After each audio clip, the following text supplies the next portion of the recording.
బంగారం ఉంది. ఎక్కడ ఎక్కడ వచ్చినవి ఎక్కడ చెప్పండి? దినవృత్తాంతముల గ్రంథం 29వ అధ్యాయం మొదటి చరణాల్లో మీరు చూస్తే అప్పటికేమని చెప్పండి? బంగారం ఉంది, ఎండుంది కదండి, ఎలగల రాళ్ళు ఉన్నాయి, రాజు అయ్యాడు. ఇంకా నా ఇంటికి తెచ్చుకోవాలి అనుకుంటున్నాడు మనసాన్ని. ఇంకా ఏం కావాలని కోరుకున్నాడు రా చెప్పండి? ఆశీర్వాదం కావాలి. ఎవరు ఆశీర్వాదం కావాలంట? యెహోవా ఆశీర్వాదం కావాలి, దేవుని ఆశీర్వాదం కావాలి అని దావీదు రాజు తపన పడుతున్నట్టుగా మనం చూస్తున్నాం. ఓబేదించులో దేవుని మందసం ఉంటుండగా 3 నెలలు ఉంటుండగా ఆ 3 నెలల్లో ఆ ఇల్లు ఏమైందంట? ఆశీర్వాదం పొందినట్టుగా మనం చూస్తున్నాం. ఇప్పుడు చెప్పండి, ప్రార్థన అనే ధూపము ఏ ఇంటిలోనైతే ఉంటుందో ఆ ఇంటి వారిని దేవుడైన యెహోవా లేకపోతే దేవుడు ఏం చేయగలడు చెప్పండి? ఆశీర్వదించగలడు అని బైబిల్ గ్రంథంలో లేఖన భాగాల్లో మనం జ్ఞాపకం చేసుకుంటున్నాం. ప్రేమైన దేవుని బిడ్డరా, 7 నెలలు ఫిలిస్తీన్ దేశంలో ఉంది కానీ ఆశీర్వాదము లేదు. ఫిలిస్తీన్కి ఏమి లేదు చెప్పండి?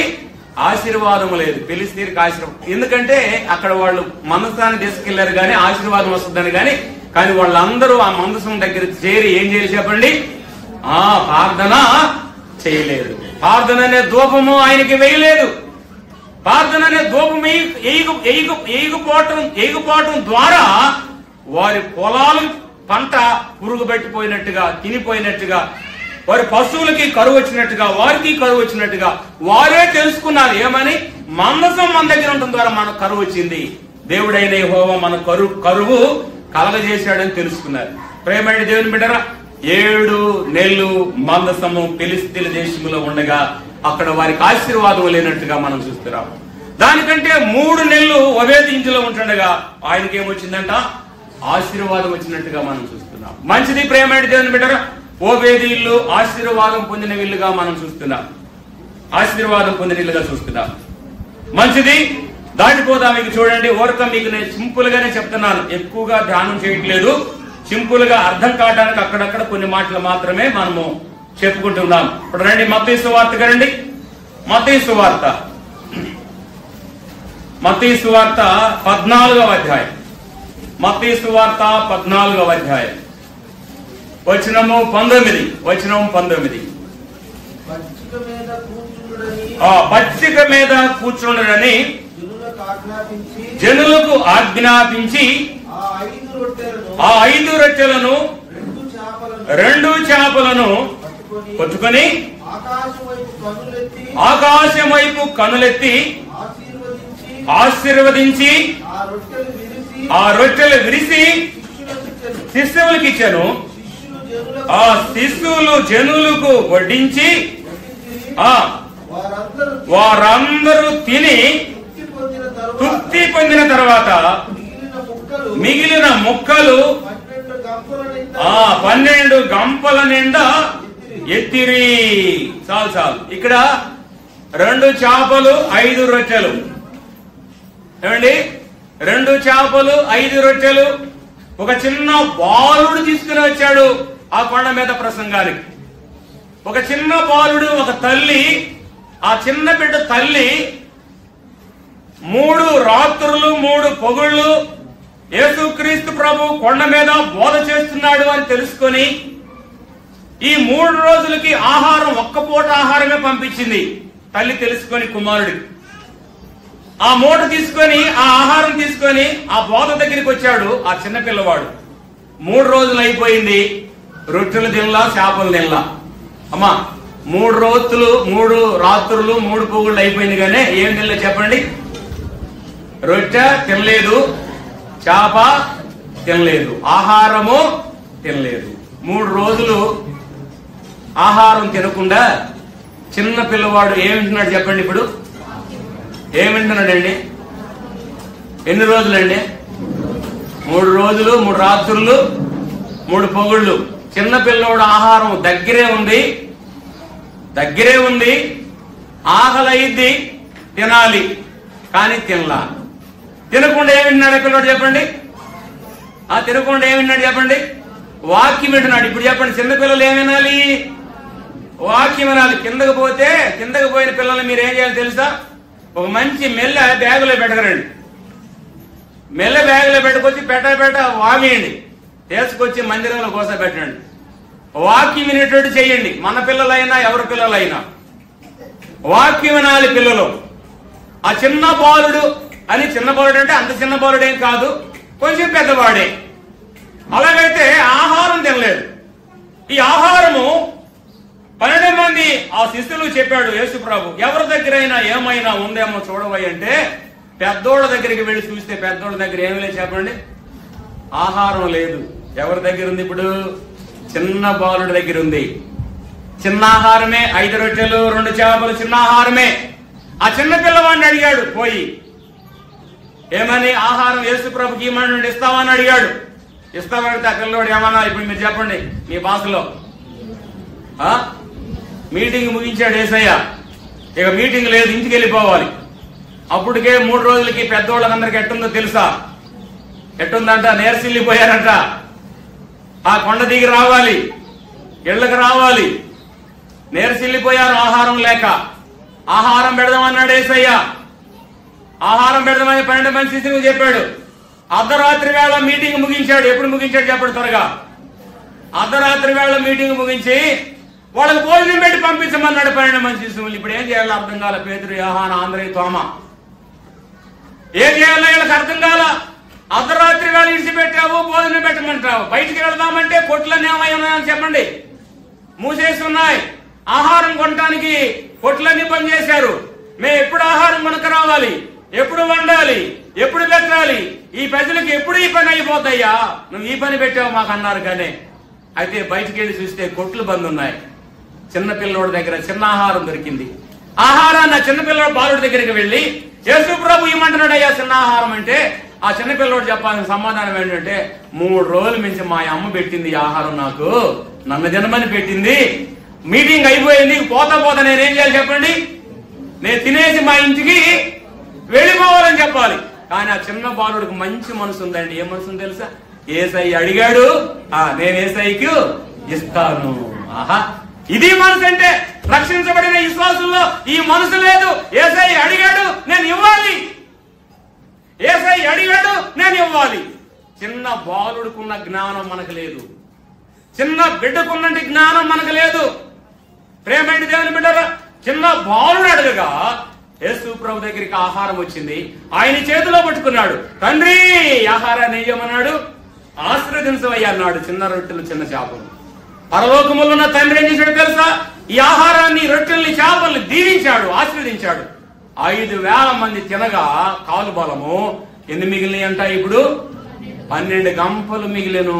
దేవునికి ఇస్తే ఏమండి, దేవుడు అడిగినప్పుడు దేవునికి ఇస్తే నీ ఇంటిలో మిగులుదల ఉంటుంది, కానీ ఎప్పుడు నష్టపరిహారము ఉండదు.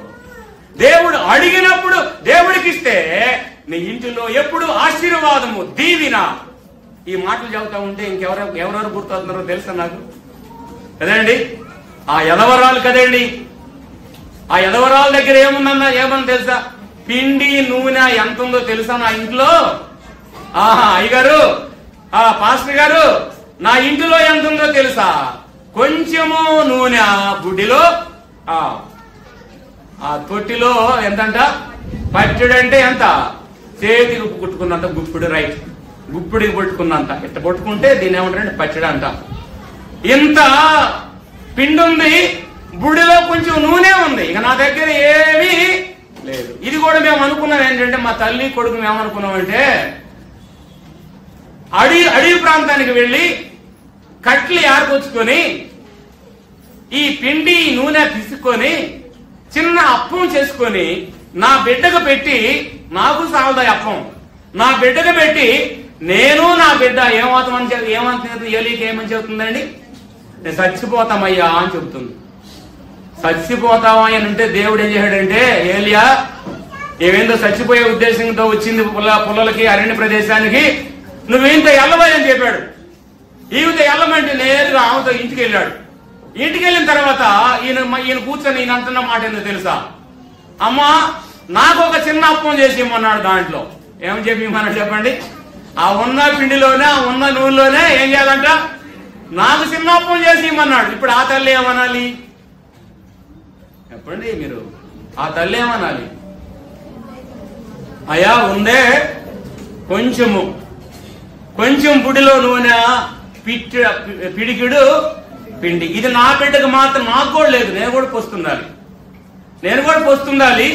నా బిడ్డకు పెట్టి ఈ పూటకి మేమిద్దరం కలిసి ఏం చేయాలి? చచ్చిపోవాలి. ఇది మా నిర్ణయం అన్నాడు. ఏలి అన్నాడు, అమ్మా ఆ పిల్లవాడికి చేసిన దాంట్లోనే ఇంకా కొంచెం, దాంట్లో సగమేమో ఆ పిల్లవాడు చేసుకో, సగమేమో నాకు చేసి అమ్మ అన్నాడు. చేసియమంటే ఇప్పుడు ఆ తల్లి ఏమనాలో మీరు చెప్పలాగా నాకు. ఆ తల్లి ఏమనాలి? భలే ఓడిగా నువ్వు, మేమేదో అరణ్య ప్రదేశానికి కట్లేరుకానికి వస్తే మా ఎంట నువ్వు వచ్చావు, సరే వచ్చేవాళ్ళని మేము కూర్చోబెట్టాము, సరే మంచినీళ్ళు ఇచ్చాము, అది వాళ్ళ సంప్రదాయం, నీళ్ళు ఇవ్వటం కూర్చోబెట్టడం వీధులకి, ఓకే రైట్. అయితే ఇప్పుడు అంటున్నావు దీంట్లో చిన్న అప్పు చేసి మళ్ళీ నాకు ఇవ్వమంటున్నావు, ఇది కుదరదయ్యా, ఇంకేదైనా ఒక్కొక్క ఇల్లు చూసుకయ్యా అనాలి కదా మన లెక్క ప్రకారం. అంటే నాన్న కూడా కలుపుకోలే, చెప్పండి త్వరగా, ఇంకొక ఇల్లు చూసుకయ్యా అనాలి కదా. కానీ ఆ తల్లి అంటుంది, ఆ చిన్న దాంట్లోనే కొంచెం అప్పం నాకు, కొంచెం అప్పం నీ బిడ్డకు చేసుకోమ్మా అని చెప్తే చేసి ఆయనకి ఇచ్చింది.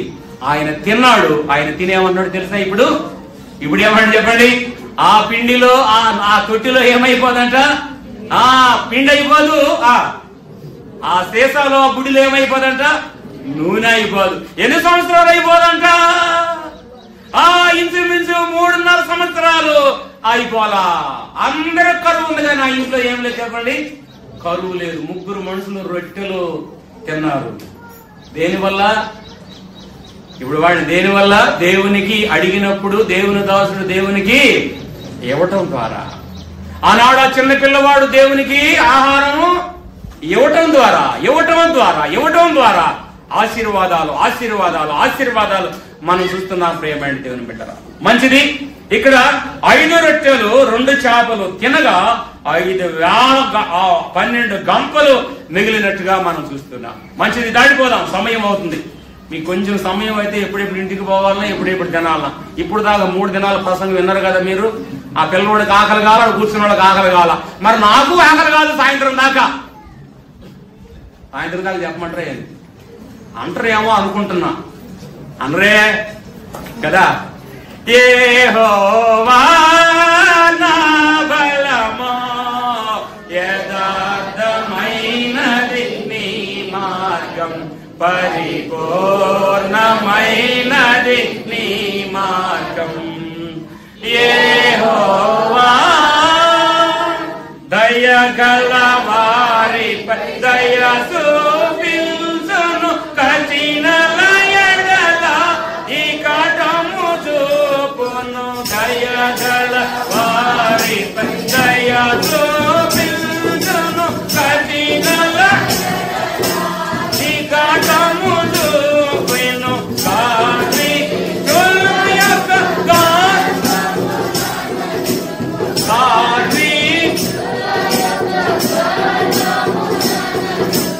సార్వము నెరిగిన సార్వకారి, సార్వము నెరిగిన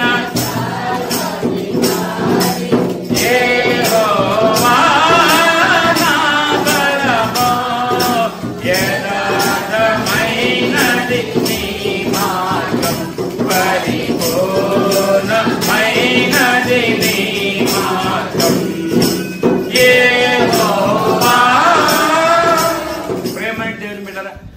దేవుడు మనం ఆశీర్వదించడానికి ఆయన ఎంతో ఇష్టపడుతున్నాడు. ఆయన ఆశీర్వాదాలకి మనం పాత్రులం కావాలంటే దేవుడు అడిగినప్పుడు ఆ చిన్న బాలుడు, ఆ చిన్న ఆహారం దేవుని చేతులకు అప్పగించినట్టుగా మనం చూస్తున్నాం. అంతేకాదు ఆ చిన్న అప్పము దేవుని దాసుడైన ఏలియాకి ఆ తల్లి ఇచ్చినట్టుగా మనం చూస్తున్నాం. చిన్న అప్పమే గానే 3.5 సంవత్సరాల ఇంటిలో పిండి నూనె అయిపోలేదు. చిన్నది దేవుడు అడుగుతున్నాడు మనల్ని.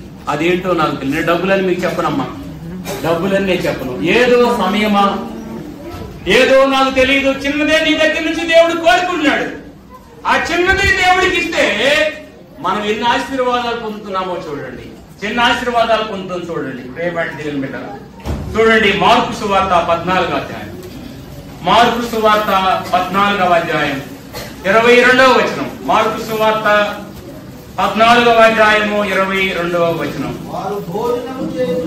వారు భోజనము చేయుచుండగా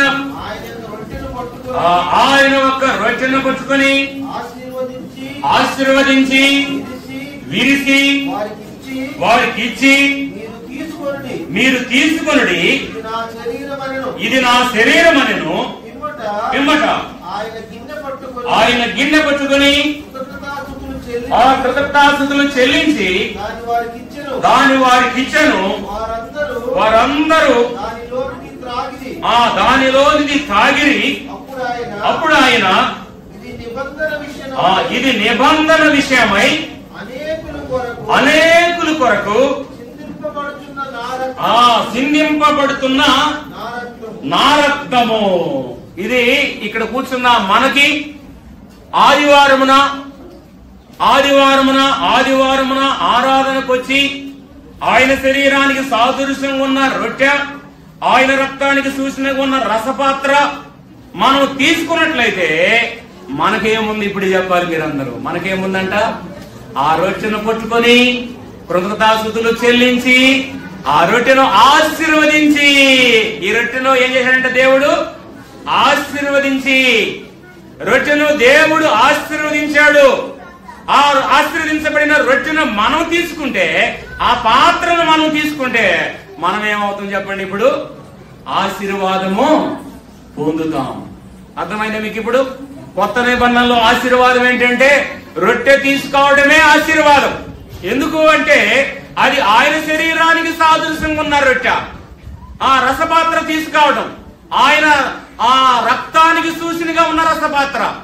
ఆ రసపాత్రలో ఆ రొట్టెలో మనం చేయివేస్తే మనకేమొస్తుంది? ఇప్పుడు చెప్పండి, ఆశీర్వాదం వస్తుంది. ఏంటి ఆశీర్వాదాలు? మాకు ఊరు పొద్దున్నట్టుగా ముఖాలు నల్లని పెట్టుకుని కూర్చుని ఆశీర్వాదాలు వద్దా? ఆశీర్వాదాలు కావాలంటే ఎక్కడికి రావాలి మనం చెప్పండి? ఆదివారం నా మందిరానికి రావాలి. ఎందుకు రావాలి ఇప్పుడు చెప్పండి? ఆశీర్వాదాలు ఆ దేవుడే చెప్పాడు ఆ మాట కొత్త నిబంధనలో. నా రొట్టెను తిని నా పాత్రను తాగేవాడు ఆశీర్వాదాలు వస్తాయి. అంటే ఒకటి మీకు చెప్పే ఆశీర్వాదాలు అంటే, ఒకటి భూలోక సంబంధమైన ఆశీర్వాదం అబ్రహాముకు ఉంది, రెండు పరలోక సంబంధమైన ఆశీర్వాదం అబ్రహాముకి ఉంది. మన పితరుడికి రెండు ఆశీర్వాదాలు ఉన్నాయి. ఒకటి భూమి మీద ఉన్నాం గనుక శరీరపక్షంగా ఆశీర్వాదం, పరలోకానికి సంబంధించిన వారి గనుక పరలోకానికి సంబంధించిన ఆశీర్వాదం. రెండు ఆశీర్వాదాలు బైబిల్ గ్రంథంలో మనం ధ్యానం చేస్తూ ఉన్నాం ప్రేమైన దేవుని బిడ్డరా. అలాగైతే ఆ రొట్టెను తిని ఆ పాత్రను తాగిన వారికి ఏముందంటే ఆశీర్వాదాలు ఉన్నట్టుగా మనం చూస్తున్నాం. ఆశీర్వాదం ఉన్నట్టుగా మనం చూస్తున్నాం. మరి ఆశీర్వాదాలు మనకు కావాలంటే మనం ఆదివారమున, ప్రతి ఆదివారమున ఆయన రొట్టె దగ్గరికి రావాలి, ఆయన పాత్ర దగ్గరికి రావాలి. ఆయన పాత్ర దగ్గరికి వచ్చి ఆ రొట్టెను తిని ఆ పాత్రను తాగిన వాడు నాలో పాలివాడు అని బైబిల్ గ్రంథం చెలవిస్తుంది ప్రేమైన దేవుని బిడ్డ. ఇప్పుడు లోకాసు వార్తకు రండి. లోకాసు వార్త 24వ అధ్యాయం. లోకాసు వార్త 24 50వ వచనం. లోకాసు వార్త 24వ అధ్యాయము 50వ వచనం. ఆయన బేతనియ వరకు వారిని తీసుకుని, వారంటే ఎవరు? 12 మంది శిశువులు. దేవుడు ఏర్పరచుకున్న 12 మంది శిశువులు. బేతనియ వరకు ఆ 12 మంది శిశువులు తీసుకుని వచ్చి వారి మీద చేతులు ఉంచి వారిని ఆశీర్వదించాను. భూమి మీద యేసు ప్రభు శరీరధారిగా ఉన్నప్పుడు 33.5 సంవత్సరాలు భూమి మీద ఆయన జీవించినప్పుడు ఆయన తిరిగి మళ్ళీ లేచి సమాధిని ఓడించి లేచి ఆరోహణమై తండ్రి దగ్గరికి వెళుతున్నాడే, అప్పుడు బేతనీ వరకు 12 మంది శిశువుల్ని పిలిచి ఆయన ఆరోహణమై పరలోకానికి వెళుతుంటుండగా ఆ 12 మంది శిశువుల్ని పిలిచి వారి మీద ఏం ఉంచాడంట?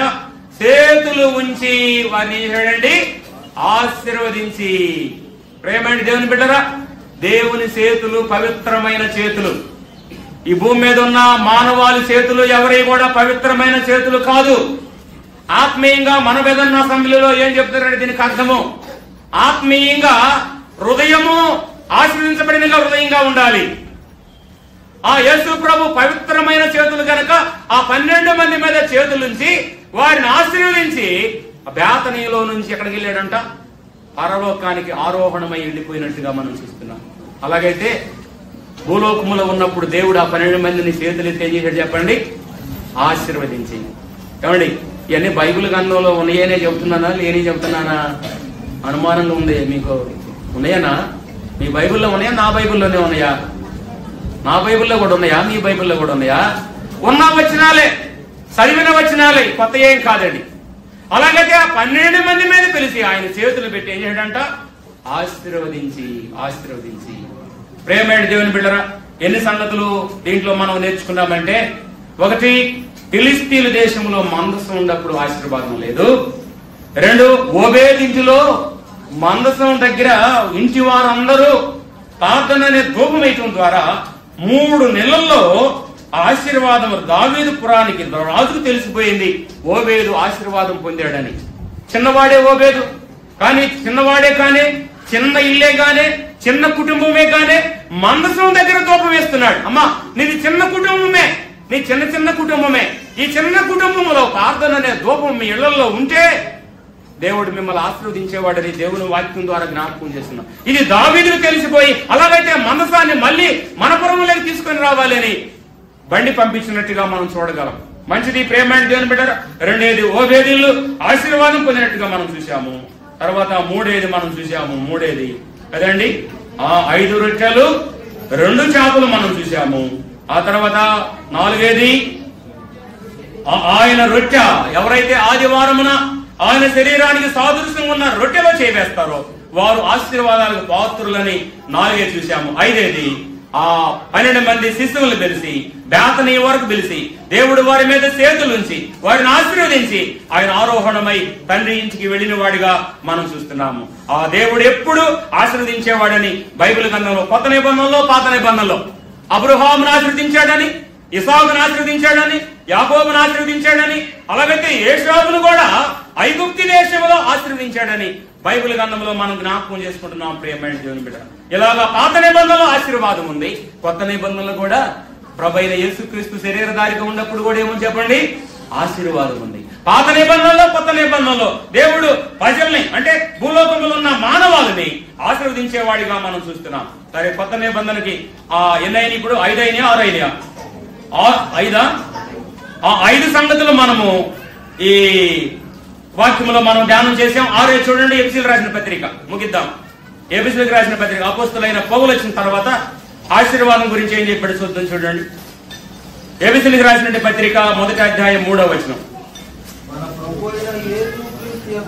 మన ప్రభు అయిన యేసుక్రీస్తు యొక్క ఆ తండ్రి యొక్క దేవుడు స్తుతింపబడును గాక, ఆయన క్రీస్తునందు ఆ పరలోకమైన విషయములలో ఆత్మ సంబంధమైన ప్రతి ఆశీర్వాదము ప్రతి ఆశీర్వాదమును దేవుడు ఏం చేస్తున్నాడంట? మనకు అనుగ్రహించుతున్నాడు. పౌల చెలికి ఎక్కడ తీసుకుపోయి పౌలను మనల్ని పరలోకానికి తీసుకుపోయాడండి. పౌలు పత్రికలు రావడంతో పౌలు పరలోకములో ఉన్న ఆశీర్వాదాన్ని గురించి మనకు చెబుతున్నాడు. ప్రేమైన దేవుడు, ప్రతి ఆశీర్వాదము పరలోకములో నుంచి మనకు దేవుడు ఏం చేశాడంట? అనుగ్రహించబడును. పరలోకములో ఉన్న ఆశీర్వాదాలు మనకు అనుగ్రహింపబడునని దైవ గ్రంథంలో లేఖన భాగాల్లో మనం జ్ఞాపకం చేసుకుంటున్నాం. ప్రేమైన దేవుడు, అలాగా ప్రతి ఆశీర్వాదము దేవుడు మనకి ఇచ్చేవాడిగా మనం చూస్తున్నాం. ఇది పరలోకానికి సంబంధించిన ఆశీర్వాదంగా మనం చూడగలుగుతున్నాం. 7 చెప్పి నేను ముగిస్తా. చూడండి, 7 చూడండి. ఆదికాండ గ్రంథము 1వ అధ్యాయము 28వ వచనము. ఆదికాండము 1వ అధ్యాయము 28వ వచనము. దేవుడు వారిని ఆశీర్వదించెను. దేవుడు వారిని ఆశీర్వదించెను. ఆదికాండ గ్రంథము 1వ అధ్యాయంలోనే దేవుడు వారిని ఆశీర్వదించెను. ఎవరు వారు? వారెవరండి? ఆదాము. అవ్వ ఇంకా రాలేదు. ఆదాములోనే అవ్వుంది. అవ్వున్నప్పుడే దేవుడైన యెహోవా వారిని ఆశీర్వదించి అంటున్నాడు. అంటే పెట్టినవాడికి తెలుసు కదా, ఒక ఎముక ఎక్స్ట్రా పెట్టాడు కదా. ఆ ఎముక ఎక్స్ట్రా పెట్టిన తర్వాత దేవుడికే తెలుసు గనక, పెట్టినవాడు గనక స్త్రీని చెయ్యాలని ముందే ఆదాముకు తలంపులు రాకముందే ఏదైనా వనములో ఆ చెట్ల దగ్గర పొనుకాకముందే ఆయన కళ్ళెత్తి ఆ పక్షుల వైపు చూడక మునిపే దేవుడైన యెహోవాకి ఆదాము సంగతి తెలుసు గనక ఆదాములోనే ఒక ఎముక ఎక్స్ట్రా పెట్టాడు. ఎక్స్ట్రా పెట్టి తనకు కావాలనుకున్నప్పుడు గాఢ నిద్ర కలగజేసి ఒక స్త్రీని తయారు చేసి ఆదాముకు అప్పగించి, ఆదాము నీకు సాటి అయిన సహాయం ఇదిగోనని అప్పగించినప్పుడు ఆదాము తనకు తాను కీర్తన పాడుకున్న వాడిగా మనం చూస్తున్నాం. అంటే సాటి అయిన సహాయం లేనప్పుడు కీర్తన పాడిన ఆదాము, సాటి అయిన సహాయం దొరికినప్పుడు ఏం పాడాడంట? నాలో నుంచి తీయబడిన దానా, నా దానా నారీ అని ఒక మంచి కీర్తన ఏదైనా వనములో ఆదాము పాడినట్టుగా మనం చూడగలుగుతున్నాం. అంటే సంతోషం వచ్చింది నారిని చేయగలని ఆదాము కీర్తన పాడాడు ఆదాము.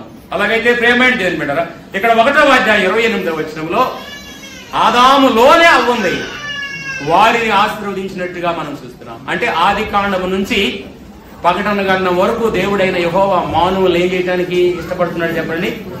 ఆశీర్వాదం, ఆశీర్వాదం, ఆశీర్వాదం. మానవాళికి ఆశీర్వాదం ఇవ్వాలని దేవుడు, ఆకాశంలో ఉన్న దేవుడు భూమి మీదకి దిగి వచ్చాడు, శరీరధారిగా వచ్చాడు, రక్త మాంసంలో పాలివాడయ్యాడు, 3 మేకుల మధ్యలో వేలాడబడ్డాడు, ఒదుపు దేపటి గొర్రె పిల్లలాగా మౌనం వహించి నోరు తెరవకుండా వచ్చి వారికి ఈపు అప్పగించి శిలువ మాను మీద వేలాడబడ్డట్టుగా మనం చూస్తున్నాం. ఆయన అమూల్యమైన రక్తధారల్లో మనలందరినీ శుద్ధీకరించి, మనల్ని రక్షించి, సంగమించి, సావాసం ఇచ్చి ఆయన ఆత్మతో సత్యముతో ఆరాధన చేయటానికి దేవుడు మనల్ని సిద్ధపరచుకున్నాడు. అలాగైతే సిద్ధపరచుకున్న మనము ఆయన వాక్యం ద్వారా మనం విని మనము మేలులు, ఆశీర్వాదాలు, దీవెనలు పొందుకొని మన జీవితాలని ఆయన వైపు చెక్కబడి అంతకట్టబడి ఆయనలో మనకి పాలు పొందుకొని దేవుని రాజ్యానికి వారసత్వంగా మనముండి పరలోకములో పౌలు చెప్పాడు కదా, ఏమని చెప్పాడు పౌలు? చూడండి 1వ అధ్యాయం ఇందాక చదువుకున్నాం కదా, 2వ వచనం చూడండి, లేదా 3వ వచనమే చదివేసేయండి. 3వ వచనం ఎఫెసీయులకు రాసిన పత్రిక 1వ అధ్యాయం 3వ వచనం. తన ప్రభు అయిన యేసుక్రీస్తు ఎదుట తండ్రి యొక్క దేవుడు ఏం కావాలట? స్తుతింపబడాలి. ఎవరు స్తుతించేవాళ్ళు ఎవరు? ఆయన స్తుతించేవారు ఎవరు? ఆయన బిడ్డలనేవారు ఆయన ఏం చేయాలి? స్తుతించాలి. ఆదివారమున ఆయన మందిరానికి వచ్చి ఆయన బిడ్డలనేవారు ఆయన స్తుతించాలి. ఆయన స్తుతించి స్తుతింపబడును గాక. ఆయన క్రీస్తునందు పరలోకమైన విషయములలో ఆత్మ సంబంధమైన ప్రతి ఆశీర్వాదమును మనకు అనుగ్రహింపబడును గాక. ప్రతి పరలోక సంబంధమైన ఆశీర్వాదం అంటే వాక్యమే మనం సమృద్ధిగా వినాలి. వాక్యమే పరలోకానికి తీసుకుపోయేది వాక్యమే, పాపాల నుంచి ఇడిపించేది వాక్యమే, భక్తి జీవితంలో పెంచేది వాక్యమే, మన నడవడికను సిద్ధపరిచేది వాక్యమే, మన మనసును కంట్రోల్లో ఉంచేది వాక్యమే. వాక్యమై ఉన్న దేవుడు కనుక ఈ వాక్యము మనల్ని పరలోకానికి తీసుకెళ్లి కూర్చోబెట్టేది కనుక ఈ వాక్యం వినకుండా పోయిన వాళ్ళకి నష్టం జరుగుతుంది, వాక్యం విన్న వారికి మేలు జరుగుతుంది. వాక్యం వినని వారికి ఏం జరుగుతుందంట? మేలు జరగదు. వాళ్ళకి వాక్యం వినకపోతే మేలు జరగదు, వాక్యం వింటే ఏం జరిగిద్దంట? మేలు. పరలోకానికి తీసుకుపోయి కూర్చోబెట్టేవాడు మన పరలోకములో ఉన్న దేవుడు అని దేవుని వాక్యం ద్వారా జ్ఞాపకం చేసి ముగుస్తున్నారు. దేవుడి లేఖన భాగాలు మన కొరకు దీవించి ఆశ్రయించబడును గాక. ఆమేన్. మహాపరిశుద్ధుడా, మహాగణుడా, మీకు వందనాలు. ఈ దినం ధ్యానములో ఇంచుమించు 7 సంగతులు బైబిల్ గ్రంథంలో నాయన ఆశీర్వాదాల గురించి మేము ధ్యానం చేశాము. పరలోక సంబంధమైన ప్రతి ఆశీర్వాదము మీకు అనుగ్రహింపబడును అని ఎఫెసీయులకు రాసిన పత్రిక 1వ అధ్యాయము 3వ వచనములో తేటగా సూటిగా మీరు మాతో మాట్లాడారు తండ్రి, మీకు వందనాలు. ఎన్నా వాక్యం నాయన అపవాదులు దొంగిలించకుండా మా హృదయాల్లో భద్రతపరుచుకొని మేము నెవరు వేసుకొని మేము ఇంకా మీ కొరకు మా జీవితాలు సమర్పించి, మా తండ్రి నా ప్రభు మమ్మల్ని మేముగా మీకు సమర్పించుకొని మేము ముందుకు సాగటానికి మీ వాక్యం ద్వారా మమ్మల్ని హెచ్చరించి, మమ్మల్ని దిద్ది, మమ్మల్ని బలపరిచి, మమ్మల్ని ఆదరించి, మమ్మల్ని నడిపించమని క్రీస్తు ప్రభు నామములో స్తోత్రాలు చెల్లించి ప్రార్థన చేయుచున్నాము తండ్రి. ఆమేన్. యేసుక్రీస్తు నామములో